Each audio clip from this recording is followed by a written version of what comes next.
പല ഓണ്ടർപ്രണേഴ്സ് ഈ ബിസിനസ്സിൽ അൺറിട്ടൺ റൂളൊക്കെ ആയിട്ട് പറയുന്ന ഒരു കാര്യമുണ്ട്, ആരെയും കണ്ണടച്ച് വിശ്വസിക്കരുത് എന്നുള്ളത്. അലീന ആ സ്റ്റേറ്റ്മെന്റിനോട് എങ്ങനെയാണ് പ്രതികരിക്കുന്നത്? 100% ഞാൻ യോജിക്കുന്നുണ്ട്. അതിന് ഒരു ബെസ്റ്റ് എക്സാമ്പിളാണ് ഞാൻ പറഞ്ഞത്. ഞങ്ങൾ ഇങ്ങനെ ഒരു സാധനം തുടങ്ങുകയെന്ന് ഞങ്ങൾ ആരോടും പറഞ്ഞിട്ടില്ല, ചെയ്തതിന് ശേഷമാണ് ഞങ്ങൾ പറഞ്ഞത്. So never trust anyone. നമുക്ക് നമ്മളെ വിശ്വസിക്കാൻ പറ്റുള്ളൂ. അല്ലാണ്ട് ഇപ്പം ഇവൻ എനിക്ക് നാളെ ചെയ്തു തരും, അല്ലെങ്കിൽ even though I don't trust my staff, I don't trust my team also, ഇവർ നമുക്ക് ചെയ്തു തരുമെന്ന് പറഞ്ഞ് നമുക്ക് ഒരിക്കലും കണ്ണടച്ചിരിക്കാൻ പറ്റത്തില്ല. നമ്മളെല്ലാത്തിലും കണ്ണ് ഓടിച്ചാലേ എല്ലാം നല്ല രീതിയിൽ പോവുള്ളൂ. So definitely never trust anybody blindly. നമുക്ക് നമ്മൾ, അല്ലെങ്കിൽ ഞാനും എൻ്റെ ഹസ്ബൻഡും ഉള്ളൂ. എൻഡ് ഓഫ് ദ ഡേ ഇപ്പോൾ ബിസിനസ് പിന്നെ ലോസിൽ പോയാലും എങ്ങനെ പോയാലും ഞങ്ങൾ രണ്ടുപേരും മാത്രമേ ഉണ്ടാവുള്ളൂ. ഈ പറഞ്ഞ കൂടെയുള്ള ആരും ഉണ്ടാവണം എന്ന് ഒരു നിർബന്ധവും ഇല്ല. ടൈം മാനേജ്മെന്റ് എന്നുള്ളൊരു ഏരിയയിൽ അലീന വിശ്വസിക്കുന്ന ഒരു 2 റൂൾ എന്തായിരിക്കും? എനിക്കിപ്പം ആസ് ഓഫ് നൗ എനിക്കൊരു ടൈം മാനേജ്മെന്റ് ഇല്ല. എവിടെ എന്ത് പ്രശ്നം എവിടെ വരുമെന്നും എക്സ്പെക്ട് ചെയ്യാൻ പറ്റത്തില്ല. ടു ബി വെരി ഓണസ്റ്റ്, ഞാൻ കുറച്ച് നാളുകളായിട്ട് യാതൊരു ടൈം മാനേജ്മെന്റ് ഇല്ലാത്ത ഒരാളാണ്. ഇന്നിപ്പം ഇവിടെയാണെങ്കിൽ പ്രശ്നം, അടുത്ത സ്ഥലത്ത് പോയി പ്രശ്നം തീർക്കേണ്ടി വരും. അങ്ങനെ ഒരു ടൈം മാനേജ്മെന്റ് ഇല്ല എനിക്കിപ്പം. ഇപ്പം എല്ലാവരും പറയും പഞ്ച്വാലിറ്റി ഉണ്ടാവണം, മീറ്റിങ്ങിന് പഞ്ച്വലിൽ പോകണം, ഇന്ന സ്ഥലത്ത് രാവിലെ 6 മണിക്ക് എണീക്കണം, അല്ലെങ്കിൽ 5 മണിക്ക് ഓണ്ടർപ്രണേഴ്സ് ഒക്കെ 5 മണിക്ക് എണീക്കണം, അങ്ങനെ ആയിരിക്കാം. പക്ഷെ എന്നെയും ഇതിനെ സംബന്ധിച്ച് ഞങ്ങൾക്കിപ്പോൾ ഒരു ടൈം മാനേജ്മെന്റ് ഇല്ല. കാരണം ഞങ്ങൾക്കൊരു 7 months ഓൾഡ് ഒരു ബേബി ഉണ്ട്, ഞങ്ങൾ ബിസിനസ്സും ഉണ്ട്. രണ്ടിനെയും ഒന്നിച്ചു കൊണ്ടുപോകണമെങ്കിൽ ഞങ്ങൾക്ക് ഒരു ടൈം മാനേജ്മെന്റ് ഇല്ല ഇപ്പം. വേറൊരു കാര്യമുണ്ടല്ലോ, ഇപ്പം എത്രയൊക്കെ ഒരു മോശം അവസ്ഥയിലാണെങ്കിലും, അല്ലെ എത്ര ഒരു ബേബി സ്റ്റേജ് അവസ്ഥയിലാണെങ്കിലും നമുക്കൊരു വിഷൻ വേണം. അതായത് നമ്മുടെ ബ്രാൻഡിന്റെ ഒരു 5 വർഷത്തേക്കോ അല്ലെങ്കിൽ 10 വർഷത്തേക്കുള്ള വിഷൻ ഒരു ഓണ്ടർപ്രണറുടെ കയ്യിൽ ഉണ്ടാവണമെന്നൊക്കെ പറയുന്നുണ്ടല്ലോ. അങ്ങനെ ഒരു വിഷൻ ഉണ്ടായിരുന്നു? ഇത് ആദ്യത്തെ ഔട്ട്ലെറ്റ് തുടങ്ങുമ്പോഴേ ഇതൊക്കെയായിരിക്കും നമ്മുടെ ഒരു അവസാനം, അല്ലെങ്കിൽ ഇതൊക്കെയായിരിക്കും നമ്മുടെ 10 വർഷത്തെ ഒരു പ്ലാൻ ഓഫ് ആക്ഷൻ, അങ്ങനെ ഉണ്ടായിരുന്നു? വെരി ക്ലിയർലി ഞങ്ങൾക്കൊരു പ്ലാൻ ഓഫ് ആക്ഷൻ ഉണ്ടായിരുന്നു. ഞങ്ങൾ ഈ പഴയ ഓണറിൻ്റെ അടുത്ത് ഞങ്ങളൊരു പ്രൊജക്റ്റ് ഒക്കെ ക്രിയേറ്റ് ചെയ്തു. ഞങ്ങൾ രണ്ടുപേരും നൈറ്റൊക്കെ ഇരുന്നിട്ട് നമ്മുടെ ബ്രാൻഡിങ് ഇങ്ങനെയായിരിക്കണം, ഈവൻ ഞങ്ങളുടെ ഒരു വലിയ സിയയുടെ തന്നെ ഒരു വാൻ, അതൊക്കെ ഞങ്ങൾ എയിൽ ഒരെണ്ണം ക്രിയേറ്റ് ചെയ്തു. ഒരു വാനൊക്കെ ക്രിയേറ്റ് ചെയ്ത് അതിനകത്ത് സിയയുടെ സ്റ്റിക്കറിങ് ഒക്കെ ചെയ്തത്. അങ്ങനെ ഒരു 3-4 ഒരു പേപ്പറിലൊക്കെ ആക്കിയിട്ട് ഞങ്ങളിങ്ങനെ സിയയുടെ പ്രീവിയസ് ഓണറിനെ കൊണ്ടൊക്കെ കാണിച്ചു. ഇതാണ് ഞങ്ങളുടെ പ്ലാൻ. പുള്ളി ഒരു ബിഗ് വിഷനൊക്കെ ആണല്ലോ, ഇതൊക്കെ നടക്കുമെന്ന് ഞങ്ങളോട് ചോദിച്ചായിരുന്നു. പക്ഷേ ഞങ്ങളൊരു 6 months കൊണ്ട് ഞങ്ങളത് നടത്തി കാണിച്ചു. 6 months പോലും എടുത്തില്ല, അതിന് മുമ്പേ ഞങ്ങളത് നടത്തി കാണിച്ചു. ഞങ്ങൾ ഇത്രയും മിഷൻസ് ഇന്ന സ്ഥലത്തൊക്കെ തുടങ്ങണം എന്ന് ഞങ്ങളുടെ പ്രൊജക്ട് പേപ്പറിലൊക്കെ വെറുതെ ഞങ്ങൾ സെറ്റ് ചെയ്ത് കൊണ്ടുപോയായിരുന്നു.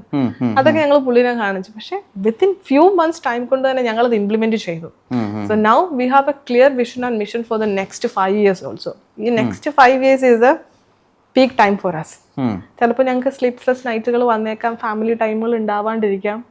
പക്ഷെ ആ 5 വർഷം കഴിഞ്ഞാൽ ഞങ്ങൾക്ക് ഞങ്ങളുടെ മോളുടെയും ഞങ്ങളുടെ ഫാമിലിന്റെയും കൂടെ നല്ല ടൈം സ്പെൻഡ് ചെയ്യാൻ പറ്റുന്ന ഒരു കോൺഫിഡൻസ് ഞങ്ങൾക്ക് ഇപ്പോൾ ഉണ്ട്. കേരള ഫുഡ് മിസ് ചെയ്യാറുണ്ടോ UK-യിൽ? എന്തായാലും നമ്മളെ ഇറ്റാലിയൻ ഫുഡ് ചെയ്യുന്നെന്ന് പറഞ്ഞാൽ നമ്മളെ കേരള ഫുഡൊക്കെ നമ്മൾ മിസ് ചെയ്യുമല്ലോ. അപ്പം വണ്ടി എടുത്തൊരു കറക്കം ഈസ്റ്റാമൊക്കെ ഒന്ന് ചുറ്റി വരുമ്പോഴത്തേക്കും നമുക്ക് ഇഷ്ടം പോലെ കേരള ഫുഡ് കിട്ടുമല്ലോ.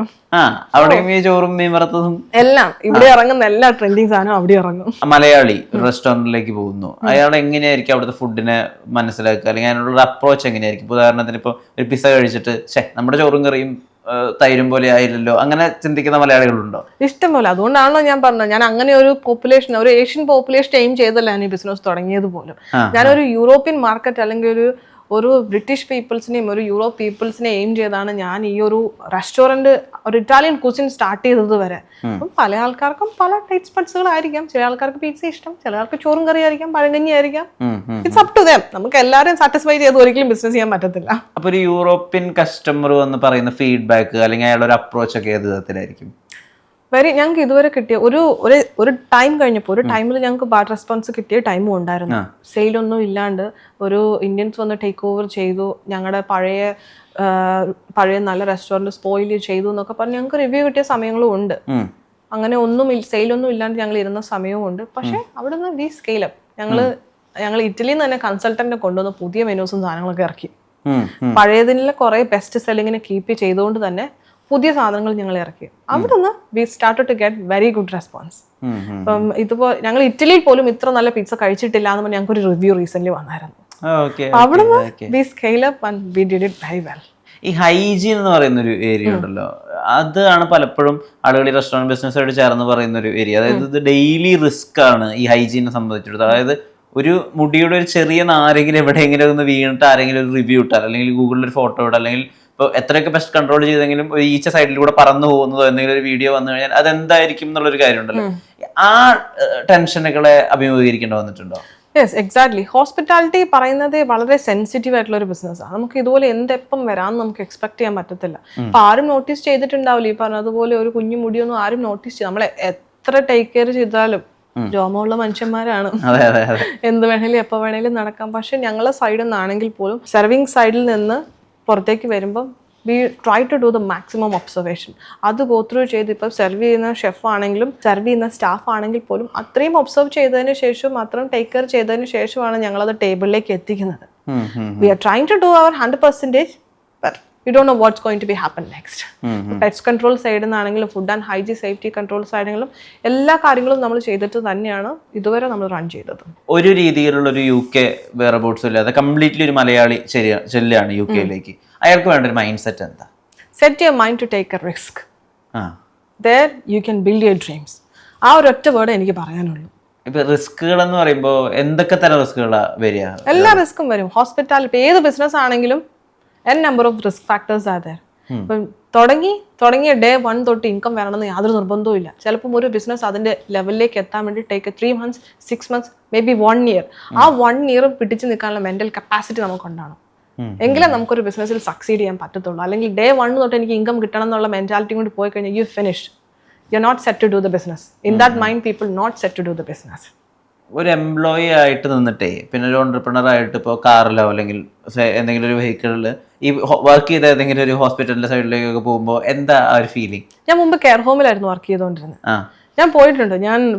എനിക്ക് തോന്നുന്നു ഞാൻ ഒരു എവറി 6 months എങ്കിലും ഞാൻ സ്വനാജ് എന്ന് പറഞ്ഞ സ്ഥലത്താണ് ഞാനും എൻ്റെ ഹസ്ബൻഡും ഞങ്ങളുടെ UK-യിലുള്ള ലൈഫ് സ്റ്റാർട്ട് ചെയ്തത് അവിടെ നിന്നാണ്.